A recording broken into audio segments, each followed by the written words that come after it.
नमस्ते।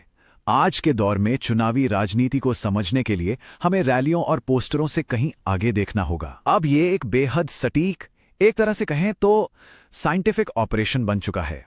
सब कुछ डेटा पर आधारित है। हर कदम, हर फैसला पूरी तरह सोच समझ कर लिया जाता है। डेटा से जीत तक ये सिर्फ एक नारा नहीं है, ये आज की राजनीति का मूल मंत्र है। एक ऐसी हकीकत जहां जीत का रास्ता आंकड़ों के विश्लेषण से होकर गुजरता है। तो चलिए आज इस नए पॉलिटिकल ब्लूप्रिंट की परतें खोलते हैं। हम एक वास्तविक चुनावी रिपोर्ट को समझने की कोशिश करेंगे, जो दिखाती है कि किसी भी चुनाव को जीतने का पूरा खाका कैसे तैयार किया जाता है। स्क्रीन पर जो नजर आ रहा है, यही है वो ब्लूप्रिंट। राजस्थान के आदर्श नगर विधानसभा क्षेत्र की एक बहुत ही गहरी, एक इंटेलिजेंस सर्वे रिपोर्ट। ये दस्तावेज इस बात का सबूत है कि आज के दौर में चुनाव कैसे लड़े जाते हैं और कैसे जीते जाते हैं। लेकिन सवाल यह है कि इतनी बारीक जानकारी, इतनी गहरी समझ से भरी रिपोर्ट आखिर बनती कैसे है? इसके पीछे एक बेहद शक्तिशाली सिस्टम काम करता है। इसे पॉलिटिकल न्यूरल ओएस कहा जाता है। पॉलिटिकल न्यूरल ओएस, ये नाम सुनने में काफी तकनीकी लगता है ना, पर इसे आसान भाषा में समझते हैं। ये एक तरह की इंटेलिजेंस फैक्ट्री है जो सर्वे से मिले कच्चे डेटा को एक अचूक चुनावी रणनीति में बदल देती है। ये सिर्फ डेटा नहीं देखती, ये उस डेटा के अंदर छुपे हुए पैटर्न को ढूंढती है। ये सिस्टम हर छोटी बड़ी चीज पर नजर रखता है। वोटर की उम्र क्या है, उसकी आर्थिक स्थिति क्या है, किसी इलाके की सबसे बड़ी समस्या क्या है और उम्मीदवार की अपनी छवि कैसी है।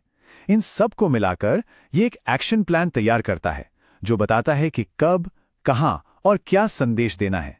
चलिए थियरी से आगे बढ़कर देखते हैं कि ये सिस्टम असल चुनावी मैदान में कैसे काम करता है। हमारे सामने आदर्श नगर की केस स्टडी है, एक ऐसा क्षेत्र जहां हर एक वोट के लिए कड़ी टक्कर थी।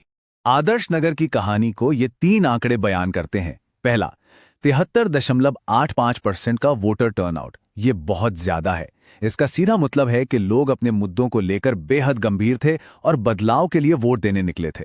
दूसरा आंकड़ा है 52.18%। ये जीतने वाले का वोट शेयर है, यानी जीत तो हुई पर मुकाबला बेहद कांटे का था।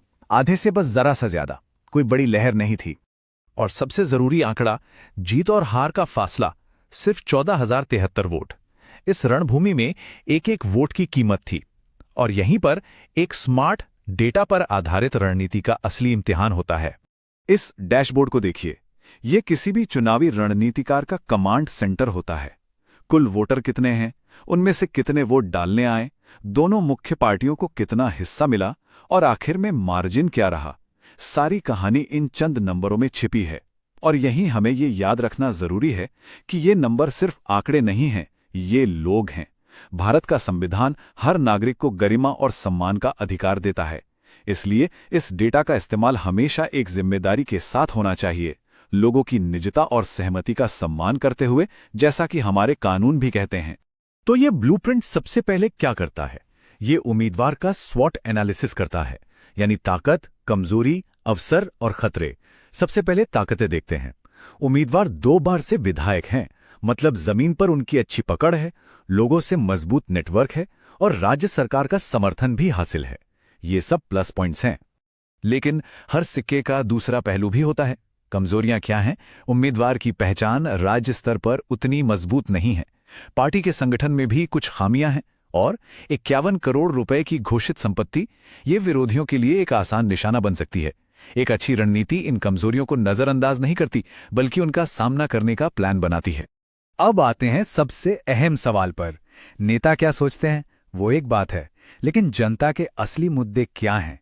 इस इशू हीट मैप को देखिए। लिस्ट में सबसे ऊपर है पानी की सप्लाई। ये एक क्रिटिकल मुद्दा है। फिर आती हैं टूटी सड़कें और नालियां और स्ट्रीट लाइट और बिजली की समस्या। ये वो परेशानियां हैं जो लोगों को रोजमर्रा की जिंदगी में चुभती हैं। और यही वो नब्ज है जिसे पकड़कर कोई भी चुनाव जीता या हारा जा सकता है। तो विश्लेषण हो गया, ताकत और कमजोरियां पता चल गई, जनता के मुद्दे भी सामने आ गए। अब आगे क्या? अब शुरू होता है असली खेल, 90 दिनों का एक सटीक एक्शन प्लान। ये कोई साधारण प्लान नहीं है, ये एक 90 दिन का मिशन है जिसे 4 चरणों में बांटा गया है। पहले 30 दिन मोबिलाइजेशन और प्लानिंग, मतलब अपनी टीम और कार्यकर्ताओं को तैयार करना। अगले 30 दिन आउटरीच, यानी जनता के बीच जाकर माहौल बनाना। फिर अगले 20 दिन कंसोलिडेशन, अपने वोट बैंक को मजबूत करना और विरोधियों पर दबाव बढ़ाना। और आखिरी के 10 दिन फाइनल पुश, पूरी ताकत से अंतिम प्रहार। हर दिन का, हर घंटे का हिसाब इसमें होता है। और इस जंग में हथियार भी नए हैं। एक पूरा डिजिटल वॉर रूम, हर मोहल्ले और समुदाय के लिए अलग व्हाट्सएप ग्रुप, ताकि सही संदेश सही व्यक्ति तक पहुंचाया जा सके।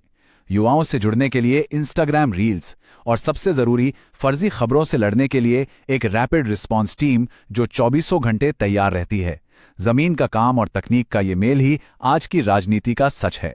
तो आदर्श नगर तो बस एक केस स्टडी है, एक उदाहरण। असली सवाल यह है कि इस तरह के ब्लूप्रिंट भारतीय राजनीति का भविष्य कैसे बदल रहे हैं। ये ब्लूप्रिंट हमें उस भविष्य की एक झलक देता है जहां राजनीति भावनाओं से ज्यादा गणित और मैनेजमेंट पर चलेगी। हर वोटर एक डेटा पॉइंट होगा, हर मुद्दे को एक प्रोजेक्ट की तरह मैनेज किया जाएगा। ये राजनीति का एक नया दौर है, हाइपर पर्सनलाइज्ड, डेटा पर आधारित और बेहद प्रोफेशनल। और इस दौर में लोकतंत्र का मतलब सिर्फ वोट देना नहीं, बल्कि एक सूचित और जागरूक नागरिक बनना भी है। सही जानकारी और तथ्यों के आधार पर अपनी राय बनाना, यही एक स्वस्थ लोकतंत्र की नींव है। लेकिन यहां एक बहुत बड़ा सवाल खड़ा होता है जिस पर हम सबको सोचना होगा।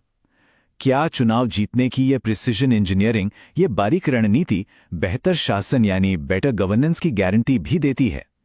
क्या डेटा से चुनाव जीतने वाले नेता जनता की सेवा भी उतनी ही कुशलता से करेंगे?